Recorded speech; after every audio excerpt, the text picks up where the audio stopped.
राम से बड़ा राम का नाम है। भगवान राम છે ને જ્યારે સમુદ્ર બંધાતો તો ત્યારે બધા વાનરો રામ લખી અને પથ્થરો નાખે તરે. ભગવાનને થયું કે મારા નામમાં એટલી બધી તાકાત. એટલે એ છે ને ખાનગીમાં દરિયાના કિનારે ગયા રાત્રે.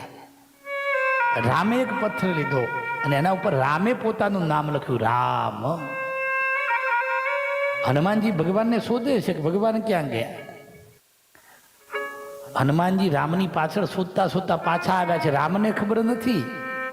રામે રામ લખ્યું અને પથ્થર નાખ્યો ને તો એ પથ્થર ડૂબી ગયો. નિરાશ થઈ ગયા રામ કે આ વાનરો મારું નામ લખે અને પથ્થર તરે અને કહેવાય છે મેં નાખ્યો તો ડૂબ્યો. હનુમાનજી રામના ખભે હાથ મૂક્યો. પ્રભુ એટલે પ્રભુ આ જોયું દ્રશ્ય એટલે જોજો ભગવાન રામને થોડી શરમ આવી. જોજો બેન તમે એમને એકલા પડી જાઓ ને તરત ઊભા થઈ જશો. જોજો પણ 5 હાથ જોઈ જાય ને તમે પડી ગયા ને તો તમને બહુ આમ શરમ લાગશે. ઘણા પડ્યા હશે આશ્રમમાં એ પડ્યા હશે.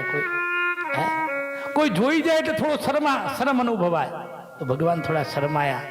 પણ હનુમાનજી છે ને અતુલિત બલધામમ, બળમાં તો આગળ છે પણ જ્ઞાની નામ અગ્રગણ્યમ, જ્ઞાનીઓમાં પણ અગ્રણી છે. ભગવાનને કહ્યું પ્રભુ શરમ ન અનુભવશો. કેમ? તમે જેને છોડી દો ને ડૂબ્યા વગર રે, આ પથ્થરને તમે છોડી દીધો, અમે તમારા નામથી તરીએ છીએ. કૃષ્ણમાં જેટલી તાકાત નથી એટલા કૃષ્ણના નામમાં તાકાત છે. રામમાં જેટલું બળ નથી એટલું રામના નામમાં બળ છે. એક દિવસ